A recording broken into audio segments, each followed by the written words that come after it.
Hello दोस्तों, आप सभी का ड्रीम एस्पिरेंट चैनल पर स्वागत है। ये एक ऐसा चैनल है जहाँ पे आपको हर दिन की नए नए न्यूज़, करंट अफेयर्स के बारे में जानने को मिलता है, जिससे आपका एग्ज़ाम में बहुत मदद मिलती है। क्योंकि करंट अफेयर्स आप देख सकते हैं, जितने भी आपके जॉब्स के लिए निकलती है सभी में आपको करंट अफेयर्स पूछते हैं। तो आज देखते हैं करंट अफेयर्स में क्या है, नया न्यूज़ क्या है। आपका नया न्यूज़ आपके है इंजीनियरिंग के बारे में। इंजीनियरिंग के बारे में आपका क्या न्यूज़ है?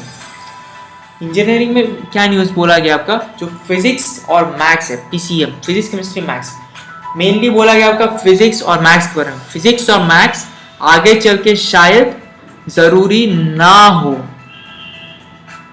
किसमें बोला गया आपका? न्यू एजुकेशन पॉलिसी जो कि आपका 2020 में आई थी, उसमें क्या बोला गया आपका? फिजिक्स और मैथ्स जो है आगे चल के शायद ना हो। क्या के लिए? आपका इंजीनियरिंग के जो एडमिशन है, इंजीनियरिंग में एडमिशन लेने के लिए शायद फिजिक्स और मैथ्स कंपलसरी ना हो। एआईसीटीई के द्वारा ये बोला गया है। किसके द्वारा बोला गया? एआईसीटीई के द्वारा बोला गया है कि फिजिक्स और मैथ्स जो है शायद कंपलसरी ना हो इंजीनियरिंग एडमिशन के लिए। और ये न्यूज़ जो है जब से निकली है, मतलब कल से, सारे न्यूज़ चैनल में, पूरे इंटरनेट में छाया हुआ है। काफ़ी सारी मीम्स भी बन रही है इसके ऊपर। अब आखिरकार ये बोला गया था, क्यों बोला गया है? ये इसलिए बोला गया है क्योंकि आप देख सकते हैं कुछ लगभग 2 सालों से क्या हो रहा है, आपका जो आईएएम के सीट्स है, जो कि आपका ओबीसी और एससी कैटेगरी के लिए रिजर्व होती थी, वो जो है 60% सीट जो है आपको वैकेंट पड़ी हुई, मतलब उन पे एडमिशन ही नहीं हो रही है। अब सारे जो कि यूनिवर्सिटीज़ है, सभी कॉलेजेस, यूनिवर्सिटीज़, ये भी इंजीनियरिंग कॉलेजेस है, यूनिवर्सिटीज़ है, ये सभी परेशान है कि आखिर, और मिनिस्ट्री ऑफ एजुकेशन, ये सभी परेशान है कि आखिरकार ये जो एडमिशन लेने की संख्या है वो दिन प्रतिदिन घटती क्यों चली जा रही है। Why the admission is getting low for the engineering colleges, ये क्वेश्चन बना हुआ है। और आखिरकार ये कम क्यों हो रही है? इसके सुधार लाने के लिए नया एजुकेशन पॉलिसी आई है, का प्रस्ताव रखा गया है। क्या होगा आपका आफ्टर 12 क्या होगा, जो इंजीनियरिंग फील्ड होगा उसमें मैथ्स, फिजिक्स, ये जो है मैंडेटरी शायद ना हो, ये बोला गया है, ये आइडिया दिया गया है। आप सोच रहे होंगे आप सभी, ये आइडिया दिया गया है तो किसने दिया और क्यों ही दिया? किसने दिया और क्यों ही दिया? ये आइडिया दिया गया है एआईसीटीई के जो हेड है अनिल सहस्त्रबुद्धे, इन्होंने ये आइडिया दिया है। किसने दिया? अनिल सहस्त्रबुद्धे, जो एआईसीटीई के हेड है, उन्होंने ये आइडिया दिया है कि फिजिक्स और मैथ्स को आगे चल के शायद मैंडेटरी ना हो इंजीनियरिंग फील्ड में एडमिशन लेने के लिए। मैथ्स और फिजिक्स शायद मैंडेटरी ना हो, ये आइडिया दिया गया है। ये शायद इनका कहना ये है कि काफ़ी बच्चे मैथ्स और फिजिक्स से डरते हैं, इस वजह से शायद एडमिशन कम हो रही है। क्योंकि काफ़ी बच्चे जो मैथ्स और फिजिक्स से डरते हैं और वो क्या करते हैं, 11th 10th के बाद जो 11th और 12th है उसमें मैथ्स और फिजिक्स लेते ही नहीं है, और एडमिशन इस वजह से, और मैथ्स और फिजिक्स जब क्या बोलते हैं कब नहीं लेंगे 11th 12th में, तो एडमिशन मिलेगा नहीं इंजीनियरिंग फील्ड में। इस वजह से शायद इंजीनियरिंग फील्ड में एडमिशन कम हो रही है। इस वजह से इन्होंने ये आइडिया दिया है, ये प्रस्ताव रखा है कि आगे चल के शायद मैथ्स और फिजिक्स जो है वो कंपलसरी ना हो। अब ये तो इनका आइडिया था।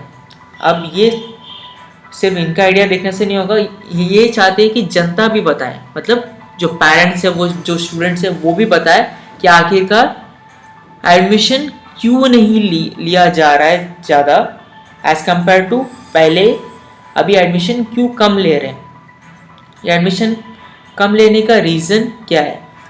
इनका कहना ये है कि, पब्लिक का कहना ये है कि लगभग 15 से 20 लाख एवरेज खर्च, मतलब एवरेज खर्चा पड़ जाता है लगभग 15 से 20 लाख इंजीनियरिंग कॉलेज में पढ़ाने के लिए।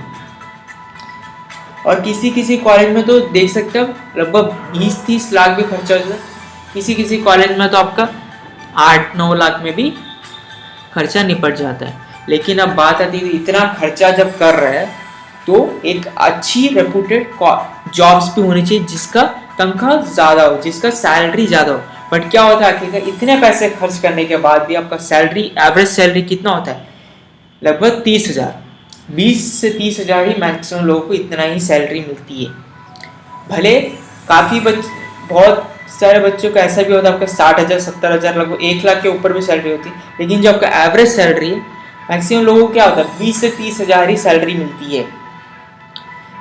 अब बोलना ये है कि पेरेंट्स का, स्टूडेंट्स का बोलना ये कि हम खर्चा इतना ज़्यादा कर रहे हैं, 15 लाख 20 लाख खर्चा कर रहे हैं, लेकिन हम लोग को जॉब्स कितने की मिल रही है? 20,000, 25,000, 30,000 की इतनी की जॉब मिल रही है। तो हम इतना खर्चा करें तो क्यों करें? इससे अच्छा हम कुछ और पढ़ाई कर लें।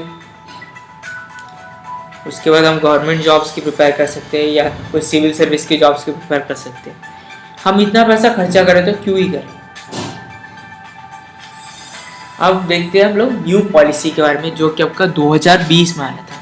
क्या क्या आपका न्यू पॉलिसीज में बोला गया है, ये न्यू पॉलिसीज में क्या बोला गया है और ये न्यू पॉलिसी आई क्या है?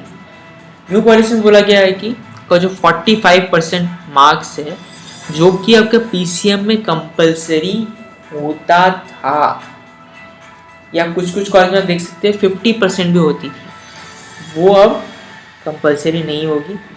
हाँ, कुछ कुछ क्या आपका 45% जो मार्क्स है वो पीसीएम में अब कंपलसरी नहीं होगी। और ये 45% कंपलसरी किसमें नहीं होगी? आपका टेक्सटाइल हो गया, बायोटेक्नोलॉजी हो गया, एग्रीकल्चर हो गया, इन सारे फील्ड में। तो ऐसा बोला गया है कि आपका पीसीएम जो फिजिक्स केमिस्ट्री मैथ्स होती है वो अगर नहीं भी होगा, अगर उन्होंने 11th और 12th में इन्होंने physics chemistry maths subject choose ही नहीं किया है, तब भी आपको textile engineering, biotechnology, agriculture engineering में आपको एडमिशन मिल जाएगा, शायद जब ये नया रूल अप्लाई होगा तब। अब देखा जाए तो इन्होंने लगभग क्या कर दिया है, इंजीनियरिंग फील्ड में ही कैटेगराइज कर दिया। मतलब कुछ फील्ड में आपका इंजीनियरिंग फील्ड में क्या होगा, आपको फिजिक्स केमिस्ट्री मैथ्स के 45% मार्क्स जो है वो चाहिए होगा, और कुछ कुछ में पीसीएम ना भी हो तो चलेगा, ये बोला गया। अब आगे देखते क्या है। अब न्यू एजुकेशन पॉलिसीज में क्या बोला गया और बाकी क्या बोला गया और ये कब आया है और किसके द्वारा है? ये जो आपका आया है आपका कस्तूरी रंगन कमेटी के द्वारा मिनिस्ट्री, ये जो आपका एजुकेशन मतलब जो भी आपका यह आता है एजुकेशन के बारे में जो भी आर्टिकल्स वगैरह है, इसके ऊपर कौन चर्चा करती है? कस्तूरी रंगन कमेटी चर्चा करती है। ये सबसे पहले आई कब थी आपकी? सबसे पहले कब आई थी आपकी? 1968 में इसके बारे में बताया गया था, और दूसरी बार आई थी 1986 में राजीव गांधी के टाइम पे। और एक बात क्या बोला गया नया एजुकेशन पॉलिसी में, आपको क्या होगा, वोकल ट्रेनिंग दिया जाएगा। किन लोगों को वोकल ट्रेनिंग दिया जाएगा? जो कि आपका 6th class, from 6th class student. आप जैसे ही 6th क्लास में एडमिशन लोगे, आपका वोकल ट्रेनिंग का इंटर्नशिप चालू हो जाएगा। अब बात है वोकल ट्रेनिंग दे रहे हैं तो क्यों दे रहे हैं?